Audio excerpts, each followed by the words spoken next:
joining us and being part of this conversation is Sean, that disembodied voice of Sean Ria, who is our media manager at the GC and the Advanced Science Research Center mentioned.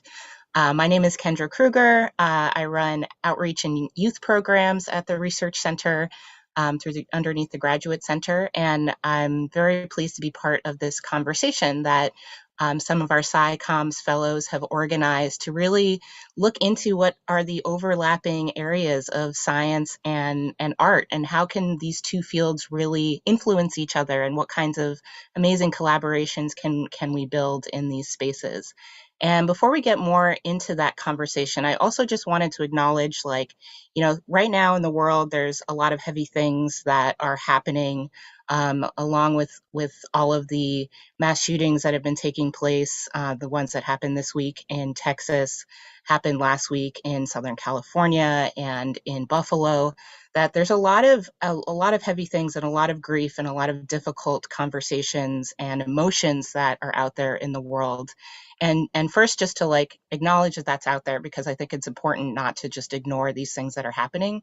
But also, as we move into this conversation, what we're doing here is really trying to push the boundaries of these separations between different spaces, and how do we bring people together to have more of these kind of heart-centered conversations, and also look at ways that we can create a better world. How are we going to do it in all of the work that we're doing, whether we're separated in these different communities, and what are we offering each other and coming together to build together. So I just wanted to put that out there as moving from these heavy times, but looking into the possibilities of what we can really create in the future by coming together in these kind of spaces, and really having these aspirational conversations of what can we create and what are the roles that we all play in these spaces. So just to kick it off, I'm gonna pass it around to our panelists to introduce yourself. So just tell us what your role is, what your major is, what you're studying, what kind of things that you get into, if you're an artist, if you're a scientist, just briefly, and then something that's just sort of what's kind of a highlight of your work day, what really helps to really create an inspiration or a light or a comfort or a delight in your daily work. So I'm gonna start us off with Katie Catherine Anderson. Hi, everyone. I'm Katie. I'm one of the scientists, one of the science communication fellows. I'm a third-year biology student, and I'm working in a neuroscience lab. And the highlight of my day is taking a walk with some of my lab members and going to get a snack. Thanks, Katie. Angelica, let's hear from you. Hi, everyone. I'm Angelica. So the highlight of my day is usually to see how my personal work and everything comes together and seeing what your brain can concoct. So I'm also our education major, working on my certification in teaching. So I get to be an assistant teacher on Zoom, and in person, I'm an art educator. So it's nice to see all worlds combine and just seeing your thoughts conceptualized into reality. So that's the highlight of my day, being able to work with any medium and just be able to create what I'm feeling and thinking. Thanks, Angelica. Also, I just wanted to note for our organizer, do we have our closed captioning enabled for folks? And also just remembering in our pre-conversation, for our folks who are also just listening in, we can also give a little description of ourselves as well. So this is Kendra speaking, and I'm a brown skin female identifying person wearing a patterned shirt. And as we go through again, we can introduce her as when Catherine and Angelica, once you start again, and you can introduce yourselves or give your descriptions. Robert, I'm going to pass it off to you next. All right. Hi, everybody. I'm Robert Song. I'm a fifth-year graduate student at the CUNY Graduate Center. My research is focusing on astrophysics. So what I do really is to use data taken from satellites in space for me to uncover all kinds of high energy processes happening around the universe. So highlight of my day usually is when I get to work, sit down and check the NASA's astronautical picture of the day website to see what kind of beautiful picture they have posted for the day. Oh, sorry, and I'm an Asian guy wearing very square glasses and wearing red and blue and white checkered shirt. Thanks, Robert. Kate, would you go next? Me? Yes, Kate Marriott. Hi, everyone. I'm Kate Marriott. I am a fair-skinned woman identifying person with blonde hair and wearing a black and white cloaky thing. I am a paleontologist and an artist. I don't actually know whether I was brought into this as a scientist or an artist because I do both equally. I'm an adjunct in earth sciences at Brooklyn College, and I do a lot of research and a lot of art in the field of paleontology, specifically working on fossil cephalopods most of the time. And the highlight of my day, apart from coffee, would probably be when my tarantula, Joanna, who is my child, wakes up around 11 in the morning. So cute. Thanks, Kate. Favor, how about you? Hi, my name is Favor, and I'm a graduate student. I'm a second-year graduate student at the Harvard Lab, and I work with venomous snails. I'm trying to figure out how we can use venom to cure cancer and any other kind of disease. The highlight of my day is usually lunchtime. I really love to go out to lunch with my colleagues, and taking a walk too makes my day really fun. Yeah, so that's it. Thanks, Favor. Joseph, off to you. Hi, my name's Joseph, and I'm a second-year graduate student in the majoring in art education. And so while I'm, attending school, I'm also I'm also a full-time toy designer. And yeah, and the highlight of my day is, really getting to see whatever I, draw up or build. I get to see other people like really interact and play with the very things that I create. And I'm light skin and dark brown short hair, goatee, and a blue striped t-shirt. Thanks, Joseph. Yeah, so let's really get into some of these connections between art and science. And Faber, I want to pop it over to you first to tell us a little bit about what do you think is the connection? Like, how do science and art relate in these ways? And also, as one of the fellows, like, what was your motivation for bringing this kind of conversation out into the public? Okay. First of all, I have to give my description. I'm an African, and I am fair, and I'm wearing a striped shirt. Okay.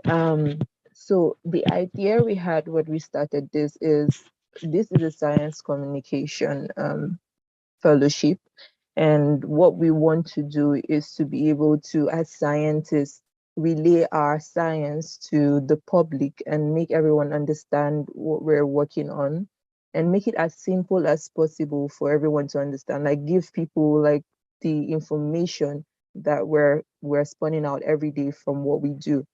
And so we decided to like look into other fields other than science, like the arts, and see where we intertwine and see where like there's similarities between science and arts. Because I find that there is a lot of divide when you're a scientist. People feel like, oh, science is really so difficult. And when we talk about art as scientists, we feel like it's too easy. So like it's not something that anyone should really struggle or worry about because it's just too easy. So, but we really need to know where there's that similarity. We really need to know where there's the correlation between science and art, where we help each other and where we borrow ideas or or tools, and where we use tools from the art and from the science. So for me, I feel like before I started my PhD, I worked with a bank, and there I had conversations with a lot of non-scientists. I had to like um, interact with people that were customer facing, and I think that is artistic in a way. So I feel like the connection between science and art would be the fact that we use a lot of tools that are artistic. So for instance, the entire thing that we're doing here today, we're using Zoom, we're probably going to be using graphics, and in science we also have to like do pictures to relay our ideas. That is artistic, and for us to be able to graphically show what we're doing, that is like the way that we use art in our work. So I think that that is one very major way where we as scientists use art. And the other thing is the scientific process requires a lot of creativity for you to be able to build your hypothesis and get it from there to your results, and do arrange and organize your experiments. That requires a lot of creativity, and that is a paramount subject in the arts too. So I feel like those two things are like the major things that relate art and science. Yeah, I really love that idea of communication as being like something that's very universal, because within the communication is expression, right? And like, how do we express something either like creatively or like emotionally through something that's more artistic, or something that can be more technical or information based that we want to get across? And how do we sort of start to think about ways that we can blend these two areas to communicate certain ideas, but also be expressive and be part of that conversation as a human too? Kate, maybe you can speak more to that as an illustrator and working kind of in those in between spaces between art and science. Like, what are important elements for you of like how the art and the science aspect come together? Um, well, in my field, particularly paleontology, we have something called phylogenetic bracketing, which is just a fancy way of saying we have very specific rules for how we go about bringing a fossil back to life. And one of the things that we do is we compare it to similar things that are alive today, which are either occupying the same role in the environment or which are very closely related, sometimes both. Um, for me personally, um, a lot of the creative license gets taken out of it.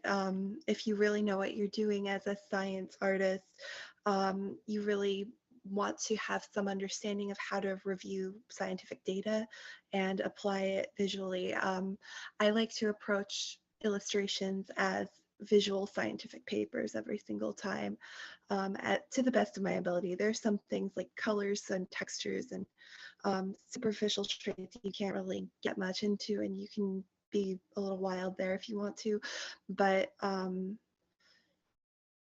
basically you're just interpreting data, and you have to learn how to communicate basically somebody's scientific writing in a visual language. Yeah, the element of interpretation I think is interesting. You know, you're moving from something that's kind of supposed to be raw and neutral, and then how do you tell a story with that? How do you convey a meaning behind it, using something more creative? And Joseph, maybe as a designer also, like, how do you sort of balance these elements of technicality of you're like actually building something and something that we want to be functional, but also having some creative elements and also something for kids, right? Or for other audiences that want to be playful in that way. How do those things come together for you? Yeah. So thinking about like being a designer, I get to design and create these unique toys, and really thinking about like how much like how much is involved. Like when being a designer, you have to create in order to communicate like this unique idea. and that's one half of it, but the other half of it is about, you know, whatever that idea is, how is it going to work but still look very appealing when you're designing, especially any kind of like consumer products. So like, let's say you go to the store and then you walk down the aisle, like thinking about like what grabs your eye, the colors, the shape of the toy. And in a way, it really brings together like this unique idea of how you know, this very creative process can determine the actual item or the actual object's functionality. Yeah, so you're really looking into like how is it, you know, in a three-dimensional manifestation and the pieces coming Yeah, together. You sort of have to think through kind of the future pieces of how is it going to work and how is it going to be interacted with, and also what's going to be, you know, aspirational about it that's going to make people want to interact with it too, and possibly even learn with it, because I think that right. all toys can be sort of like learning elements too. Robert, maybe you can tell us more, because you're working in physics and with astronomy. Like, what are some of the ways that you think like communicating these elements or these aspects of science kind of come through with artistic means? And what do you think is important about this conversation as a fellow as well? Okay, so firstly, I want to say that the means that intertwine the scientific and artistic sides of my research field in astrophysics is that it, similarly to paleontology, it heavily depends on data visualization, because there are so many things that we can actually get close to and have a look at.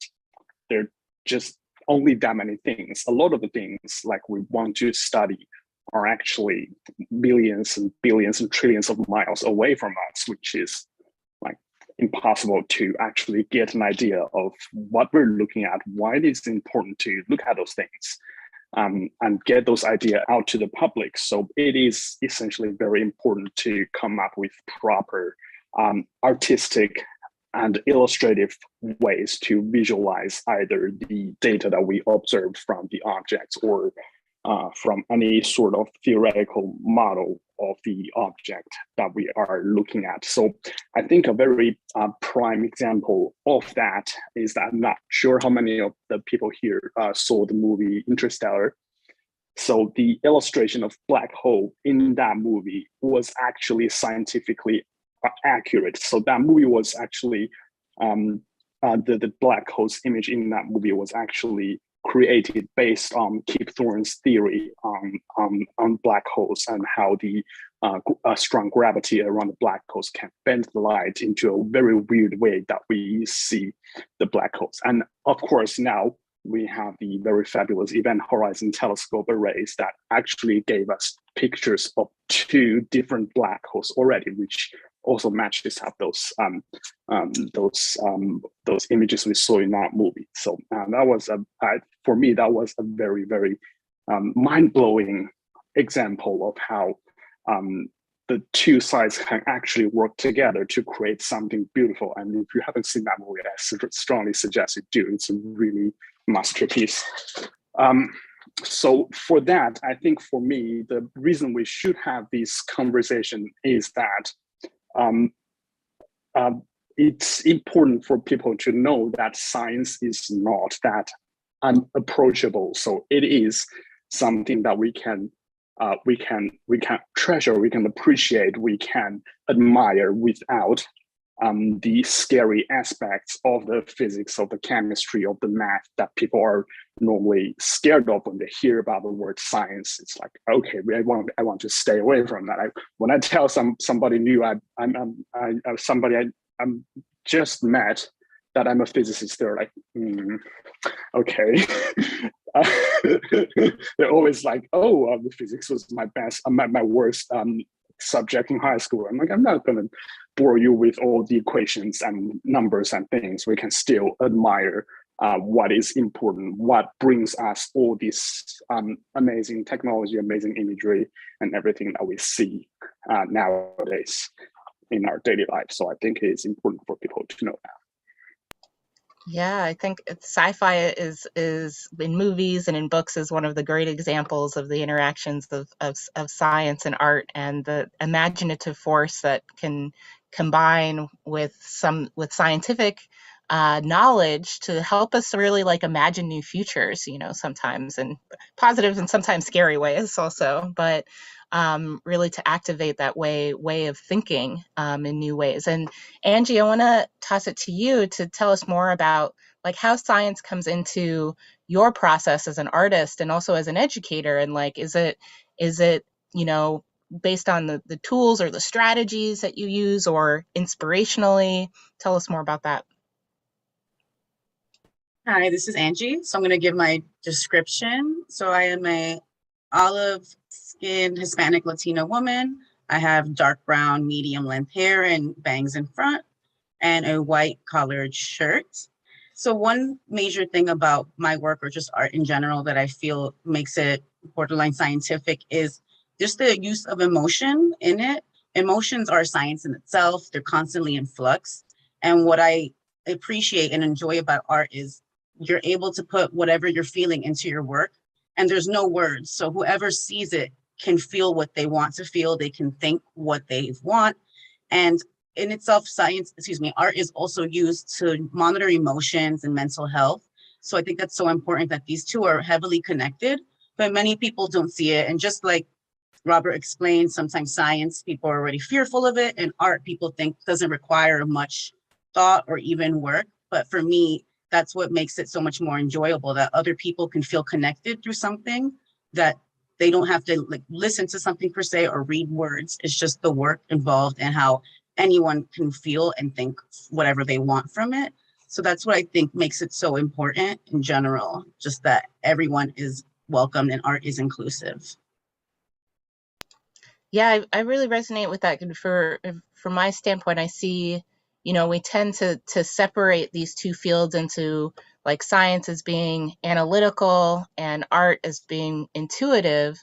But I think that we can, you know, bring both of those skill sets into both fields of work. You know, how do we connect with our emotional selves and connect with the work that we're doing, even as scientists? Because, you know, science doesn't exist in a vacuum. You know, we're in a society where lots of things are happening and challenges are happening, and we need to be emotional. And even in the interpretation, I think, and in the way that we tell the stories about the data that we're doing, it has a emotional component to it. I think that I think it's sort of naive to think that anything can be truly like neutral once we touch it, once we observe it, once we bring it into our lives. So it's just a matter of like, how do we be more aware of that interaction and have more of skill sets, you know, through being involved in more artistic elements, whether it's like fine art or movement or music, to have an understanding of those kinds of things. Catherine, maybe you can tell us more about how art comes into your process and inspires the way that you do science. Yes, I definitely can. First, my description is that I have sort of long, very curly hair. I have tan skin, and I'm currently wearing a yellow collared shirt and a black sweatshirt. Lots going on. But yes, so the artistic portions of my work, I think really comes sort of in the second half of what I do. So once I've figured out what I want to study, the artistic portion for me comes in as figuring out how I'm actually going to answer that question. I think, you know, just like in art, in science, you know, there's 100 different ways to put paint on canvas. So essentially, it feels very creative to think of exactly what types of experiments are going to give me the results that I'm looking for, or be the most interesting to do, or maybe even be the most fun. There's a lot of freedom in, you know, trying to figure out how to answer these questions. And then once you do get your data, like we've talked about before, it also feels very, very artistic to sort of figure out how to communicate that data to others. So making figures or making graphics or just talking to people in the lab, I don't say the same thing every time I describe what I've done. It depends on the audience or the time of day or, how I'm feeling. There's a lot of different, a lot of different factors that go into these descriptions and these attempts at communications, and it all feels very artistic and creative to me. Yeah, I think that process of discovery is something that there seems to be common ground within too. Of like, it both seem to me the processes of inquiry and exploration, that sort of like trying to, disentangle something or explore something, whether it's internally or externally, and find, the way that it wants to be expressed in an understandable way. I think that so many things in our universe are complex and in some mystery until we do the work to sort of pull it out of the mystery, and whether that's sort of more in a using scientific tools or using artistic tools, using emotional tools, intellectual tools, that are all ways to sort of disentangle these things out of the great mystery of the universe, to the sort of like share with one another and see like what does it mean to you, what does it mean to me, what does the data show, what does that mean, what does this other instrument show through the data. Like, there's so many different ways of exploring these things. And in that vein of like, seeing different perspectives and bringing these concepts together, let's talk a little bit more about some collaborations that you all have done, maybe like across fields. So Favor, you said that you've done a collaboration with some artists. Will you tell us more about that? Yeah, definitely. So before I started my PhD in biochemistry, I'd worked with I've worked in the bank fully, and I worked in customer service. Like, I interacted with a lot of people that had to speak to the customer. And there's a lot of work that goes into understanding how the customer feels and understanding the emotion of the customer and how the customer's description would influence what they would want to purchase, or how they're going to spend, or how they would buy. So all of those things put together, I think that at some point in customer service, you have to look at data, which is scientific, and you have to analyze that data. You have to use that data to make decisions about your business. And I think that is where like science and art begins to come together in those sort of collaborations. So you also have to source data. You also have to use codes to gather large amounts of data, and all of those things put together is what helps you to make great decisions about the business and how to serve the customer better. So I think that that sort of collaboration gives you an idea of the entire process, where like you're looking at science and you're looking at arts coming together and working together to achieve a common goal. Yeah, I think that can't be set like noted enough, the people science element of it, or the people art of it, of life. How do we, that the social interaction again is sort of like, I think we divide out of even like science and art, and then people skills, right? Or like customer service is such an integral part of our lives, and the way that we interact, and the way that we serve each other, and the way that we treat and respect each other and provide this kind of information, I think is really undervalued, and not seen as like, it really is both an art and a science that brings so many of these skills in order to interact in such an intimate way. In a lot of ways, we don't realize how in these interactions that we have with each other that seem like they may just be transactional, we're just trying to like exchange some information and get this, but really like they can be very transformational if they're done in the right way. And I think if anybody here has either had an experience where they can become like so frustrated through that kind of interaction, or so grateful for like having the right person to help them through that process, that it really can be, another possibility space for how we can bring some of this mindful interaction into it, whether it's like, okay, how do I strategically provide the right information, or how do I do it also in like a creative and human centered way. And Angie, can you tell us more about some ways that some interactions that you've had with science, or bringing science into your work? Bouncing back to what Favor said, I did work in retail for a bit. And so I worked a lot in fashion. That's part of my background. So you do have to communicate with other people and kind of help people get their thoughts together and what they're feeling. So it does teach you to work with different kinds of people and different emotions or personalities. So I haven't had a chance to work with a scientist per se, but I think working, even if this is a job that you want as a career or something that you think you'll stay in forever, I think it is important to dive into different environments, because we're also multifaceted as humans and as beings, that we have to get this experience in to understand other people.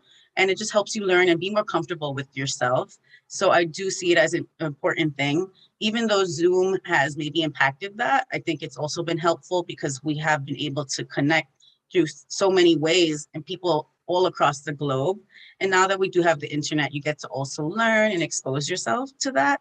So I do think it's important to learn different forms of collaborations, whether they're transactional or just simply you're helping somebody find a gift, or you might be helping somebody dress up for a big event. So I met so many different personalities and even some celebrities. So it's very interesting world, but it's also a very creative world. So working in fashion helped me discover that I am also an artist. So I did enjoy meeting all these different people, because just because you like art or fashion doesn't mean you are a scientist either, or you're just not creative, because science is a creative field. So I think it is important to just learn about people, even no matter where you are. And I wanted also to address, as much as, everyone here, we're all for and into creating more of these interactions, like what are some of the challenges though of like really kind of breaking down some of those barriers, whether you've been more in the artistic field and like have felt like, science can be very much kind of elitist ivory tower space, and to want to be part of that or want to interact more in those science spaces, or as a scientist and wanting to get more into the art world, but not really knowing how, or how that can influence your work, or even like how to feel okay bringing that into your work, being in an academic environment. Does anyone want to speak to that? I'll just sort of like open it up. Kate, go for it. And then so I think there's a few things with this that are societal also in scope. So when I work with scientists as an artist, so if I'm doing what we call paleo art for a different paleontologist, one of the things that happens is if I'm working on like an animal that they know a lot about and I don't, if I go to them for feedback, hey, did I do this okay? Sometimes they're not comfortable giving me feedback on my art because they're not artists. And so then it kind of turns into this thing where like I really am like begging for direction. So like when somebody gives me feedback, change this just a little bit, do this, that's really important, because I'm an expert on cephalopods. I'm not an expert on, I don't know, birds, mammals, reptiles, whatever. So so it's really important that people feel comfortable communicating. Just like if I were working on a paper with you and you disagreed with something I wrote, or you thought I worded something weird, you would tell me. It's exactly the same thing. But then as a person who does science and art, particularly as a female person doing science and art, I actually have a bachelor's degree in art and a master's degree in science. So I started with art, came to science through art, but between the fact that people know me for my art better than my science work, my science can be extremely mathematical, so I'm very proud of it. But sometimes I go to paleontology events and people only know me for my art. And sometimes my expertise on fossil cephalopods gets downplayed. And I'm never 100% sure if it's because they know me for my art or because it's because I'm a woman. It's probably both. And so there was a period of time when I wouldn't do any illustrations in my papers. I had this big chip on my shoulder about it. And I still don't know how to navigate that, honestly. I don't know if that's a negative note to leave on, but No. I mean, what I've got. yeah, that's what I kind of wanted to hear. What are the challenges, and in terms of having these sort of like intersectional identities, also, then how are we seen? How do we get recognized for doing this kind of work, and how does it show up in these different ways? Joseph, you wanted to add something to that too, and then we'll go around, and we'll also be opening up for Q&A in just a second. So if people want to drop questions, as we go, and we'll just keep the conversation going. I in my field, I work a lot with non-artists. That's part of the process of design, being like creating through like either illustrations or even building a prototype of what I'm envisioning. And sometimes that involves, collaboration with everyone from sales people and business people, because they're the ones managing this, product overall. Also in the process of making this product or making this design and taking it into production, it also involves a lot of collaboration with engineers and other scientists. One example is Crayola. They have a team of designers, but they also have a team of scientists, and they come up with this unique products that are implemented in like art programs and creating art in different ways. And when you think about like how much science and art relates, Crayola is the perfect example, because you have to also think about those kinds of reactions, like combining material A and then material B together, what kind of effect that might have in how your art is created or the materials that are used in that, piece. Yeah, there's a lot of different interesting companies out there doing this kind of work. And there's just like in any field of work, like there's so many people that you could interact with in terms of administrators and artists and engineers and designers, and really like the world is interconnected, just like nature. And so how do we like really learn to interact with all of those people? Favor, I think you had your hand up first. Okay, I think this is a really interesting topic because it brings to light all of the barriers that prevent us from having these great collaborations between the sciences and the arts. And I think one of the most important things that I think might be a huge challenge for these interactions would be the science language. So for most of our scientific publications and all of the things that we have out there in the public for people to see or to view our work from, they have this language that's full of a lot of jargons, and that makes it very difficult for non-scientists to understand or to read through. And this might make it look like science is really abstract, like chemistry. Many people feel that chemistry is abstract. So like not being able, like as a scientist, not being able to convey my message in a way that a non-scientist would understand is a big challenge, and is one of the restrictions I think is there for the collaboration between the sciences and the arts.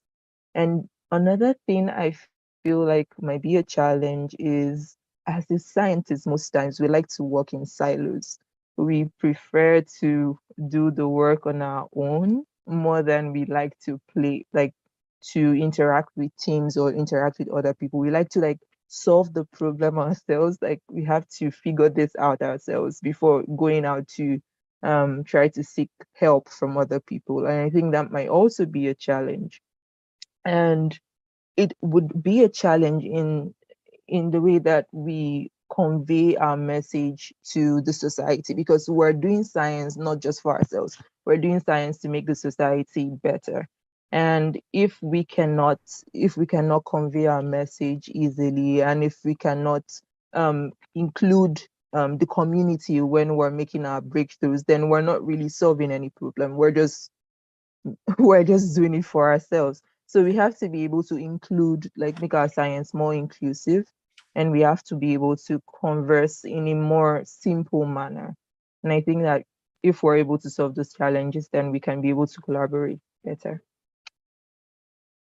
Yeah, I definitely agree. Language and jargon definitely creates a lot of barriers that are unnecessary, even for other scientists interacting with science, like trying to do interdisciplinary science. So it makes it a challenge. Angie, what do you want to add? Just piggybacking off of what Kate and Robert said, excuse me, Joseph. So one thing I noticed with science and art is usually sometimes gender could be a little biased with people, how people view the work. Sometimes what I would do, I would go by a shorter nickname, by Angel, because I like the idea of no one placing these already preconceived notions on the work, because I want everyone to feel what they want to feel. Because sometimes seeing if it's from someone else, they feel like there's already a disconnect. So that's something the world's working on, more inclusivity. But also, I attended Fashion Institute of Technology, and even there, the classes you take, there's science, there's psychology, in order to even learn fashion, because it's widely connected. One of my favorite classes was sociology of dress. So these things are so important, all these connections, because we just see this one part, but it requires just so much other pieces. So that's part of what really intrigued me to join this convo, because people really overlook this connection they both have. And kind of what Faber said also, as an artist or even a scientist, you like to work alone, but the truth is these require moving parts and other people. So it kind of goes back to learning how to collab with other people. So it's a great combo and just like a melting pot of ideas and people. And I'm glad that we're working on more inclusivity for everyone, so that these subjects, art and science, aren't so biased and everyone feels seen and heard. Just quickly, I've opened up the mic for all attendees. So if you have a question, you can just hop in, or again, you can drop it in the Q&A. I dropped something in the Q&A about a half hour ago. I don't know if you could hear me. No, we're not seeing it. So please go ahead and. Yeah, I mean, it's been in the chat since the beginning, since about 5 minutes in. The chat or the Q&A? I'm sorry. Chat. Oh, okay. So the chat has been disabled. So the Q&A function, which is why we didn't get it. Sorry. But go ahead, please ask your question. Yeah, I don't know if it's a question, it's more of a statement. Most of what I've been hearing is how art is a great means of communication for difficult concepts in science. Whereas that's true, I think that sort of undervalues art. I think art can be used as a tool, but I think there's a much deeper connection, particularly between mathematics and art, that's on a way of thinking level, and not just using one as a tool for the other. In both, when you think in terms of abstract spaces to try to prove something in mathematics, you're thinking in a very pictorial, geometric way, and not simply an equation way. And that's very similar to the way I think when I paint, when I have to solve certain problems to get an effect that I like. And on the flip side, in many in areas of physics and mathematics, without any desire to make things graphic, there are certain mathematical issues that turn out to naturally produce very lovely graphics. When you look at, for example, the picture in the newspaper, which wasn't graphic up, just it was from the detection of the black hole last week at the center of our universe. I mean, that had quite a natural beauty on its own without being snatched up by an artist.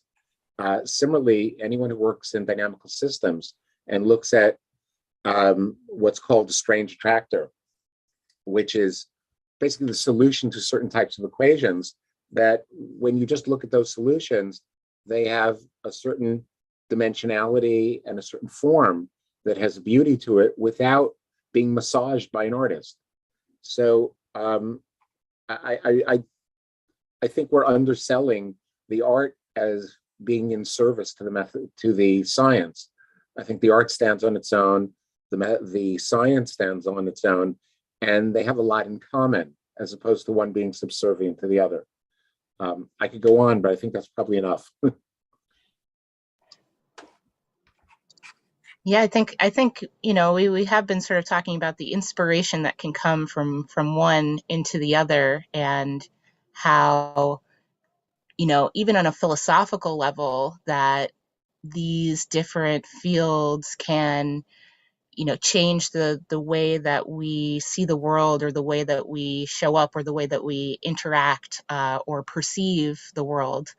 Do other people want to speak to this idea of of how this can change us on a deeper level, or philosophical way of thinking, or another way of, if you want to, Kate, go for it.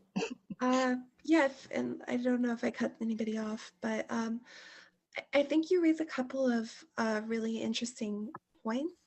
But one of the main things is, what do we even consider art? Art is like, it's like life, it's like love, it's, I'm not going live, laugh, love on you guys, but it's like one of these big things that it's really hard to define, and it's more of an inclusive term than an exclusive term.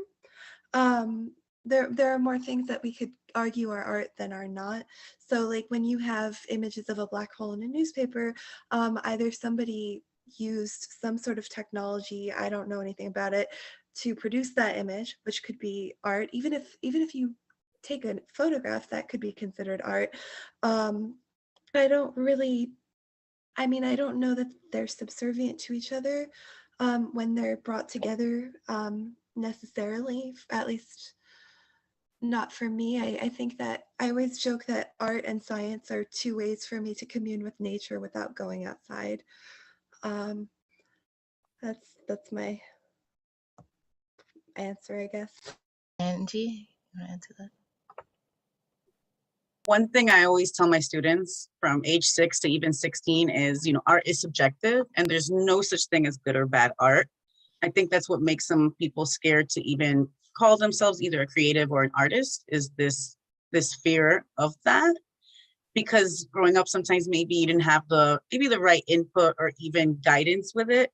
But one major thing I just always say, there's no such thing as good or bad art, because it's amazing to see all these different kinds. And yeah, everyone feels differently about what they see. So that's just one thing I wanted to share. I just always make sure I tell anyone that whenever they're working on something, because we are our own worst critic and worst enemy. And sometimes you stop yourself from creating.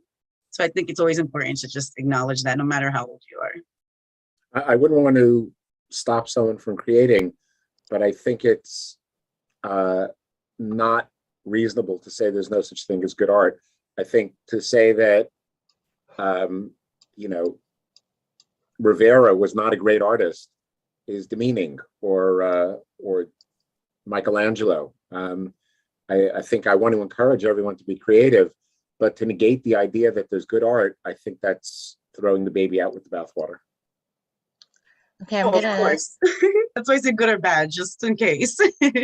And I think it depends on the situation and the context. If you're working with students and young people, or if you're an art critic, it's going to be a different context. Joseph, did you want to add, and then I'll get to some of the other questions that are in the Q&A? Yeah, yeah, like I said before, yeah, like when doing art, you're and using that art with science, you're communicating. So that's where you see um the art supporting the science. But when it comes to the science supporting the art, you also think about the effect certain materials have. And one example is like when I mix oil paint and acrylic paint, it starts to crack. That reaction starts to take place. But maybe that's what I want in my art piece. That's what the effect that I'm trying to get. And really having that knowledge of that kind of reaction can help support like how I envision my artwork to be. So that I think that's just one way of how art could take center stage.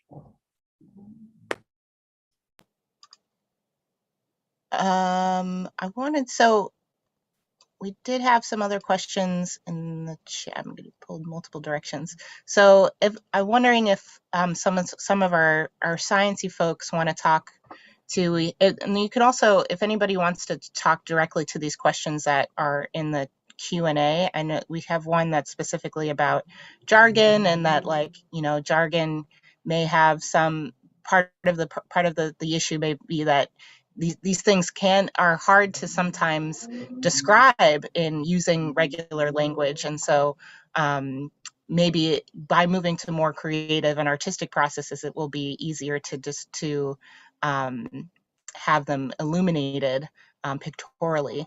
And then somebody else also was talking more about paleo art shows.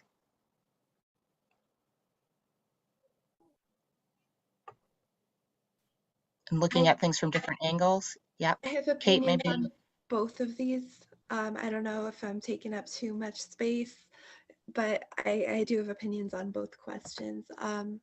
The first question is, I think, for the jargon question, I think jargon is sort of inevitable in scientific writing, but and in certain fields, paleontology is really bad about this, admittedly. The writing tends to assume a certain baseline of background knowledge on the part of the reader, so it's really hard for a non-specialist to pick up something that was written by a paleontologist. Sorry. And I think that for that reason, as well as for reasons of different levels of ability, having more than one means of communication within a publication is really important, just for accessibility purposes. And so for the second question, yeah, I completely agree. Most paleo art shows the animal from the side. And I've been trying to change that. I'm guilty of that a lot of the time. But generally what we try to do as paleo artists nowadays is show things from an oblique angle, or show things from more than one angle, which may include like a landscape with the animal species in several different positions. Have a hand up, Michael Green. Yeah, I was about to type in that I agree with David about there being such a thing as good and bad art. I paint, and I can't imagine anybody wanting to put my work up on a wall of a museum. It just is not that good. I'm an amateur, and it looks like an amateur work. I enjoy doing it, so I do it. But there is a difference between the work of somebody who really knows what they're doing and somebody like me who does it once a week just for the fun of it. Second of all, illustration and visualization, I agree with David, is key to understanding almost any field. You can't really get through understanding a technical paper without 6 years of background. And it just takes forever if you don't have the background to go through it. If you try to write out everything, imagine writing out a simple elementary school multiplication problem in words. It would take up the whole blackboard. You don't do that. You abbreviate by using numbers. In writing a scientific paper, the abbreviation becomes even orders of magnitude more contracted. And there's no reason why anybody would bother learning something in a different field. It just takes too long and it's not worth it. What you have to understand is the basic physical concepts that underlie it. Those can be illustrated. Those can be pictorial, and they're almost inherently pictorial. I mean, the diagrams that I work with are largely from structural biology and biophysics. I'm a chemist, but that's the field I work in. And without the pictures, nobody would get the idea as to what's really going on. You could write all sorts of words and understand all the jargon, but until you also get the overall picture, you're going to get it somewhat wrong. And in fact, when I review papers, I find that that does happen. I mean, people are maybe formally correct, but they make an underlying physical error because they don't see what they're doing. Katie, thank you. Katie and Robert, I'm going to toss it over to you to sort of sum us up in the next. We've got just a few 2 minutes left, and maybe just to speak also on thinking about these ideas and what are we going to do to move these conversations into the future also, and what are ways that we can create more spaces or solutions that can be developed by bringing these two worlds together more. Yes, I apologize. There's a little bit of noise happening behind me, but I wanted to bounce off of something that Michael brought up, which I think could help to wrap up the conversation a little bit. But essentially, just the fact that there is so much jargon in scientific writing. I know I work in neuroscience and brain regions. It's impossible. You can't win, writing them out fully. It'd take up the whole paper, and you can't win abbreviating all of them because it'll just look like I've typed the alphabet over and over again. But I think the way to get around this, similar to what Kate was talking about with drawing things from different angles, is just working on communicating things from different angles. So not just focusing primarily on, I'm really sorry, these scientific papers and just scientific writing, but also really trying to promote different forms of communication, like poster presentations or just informal chats or animated videos, just things that are more friendly and easier to understand. All these little things can add together to just convey the full story. And I feel like that was, at least for me, one of the main connecting points between art and science. It's just, it's simply communication. The science as a means of communication and art as a means of communication. And just trying to work together collectively to communicate whatever it is we think at the time is most interesting. Robert, some final thoughts on that too? Katie summed it up way too well and almost left me no space to add almost anything. It's just one thing I want to really add is that this the jargon issue is really crazy because there are traditions, conventions, and jargons in astronomy that lasted 2,000 years that it just doesn't make sense anymore these days, and people have never made the effort to change it, which is annoying because a lot of people are saying this is not reasonable anymore. So one thing I would say that whichever subfield of science you're in, I think the community should put some effort in collectively to work on eliminating at least parts of the jargon system that are not accessible anymore. That if you have something from 200 years ago, that's just not applicable to these days. It shouldn't be here anymore. But yeah, other than that, I completely agree with what Katie just said. It's really important to make the effort to communicate either between scientists or artists, between scientists and the public who are interested in the idea but are afraid to bang their heads into the wall of these jargons, math equations, or that kind of things. It is really important to make this effort to for everybody to communicate with each other. Yeah, definitely. Better communication, connections, relationships, pushing into the future. Thank you all. Thank you to our panelists for sharing your perspectives and your wisdom today, and for our participants also for tuning in and interacting as well. We hope that all of you will continue to have these conversations, interactions, and bring this into your work and into the future, and hopefully to create a better world together. So thanks again. Thanks to the Graduate Center. Thanks to the Advanced Science Research Center. Thanks to Sean Rea and Shante Booker and Josephine Peterson for some of our admin staff to help facilitate this today. And anything else, otherwise we'll be sending you out. Thanks again to everyone. Thank you all so much. Stay tuned for more. Thank you. Thank you, everyone, and stay safe. Too.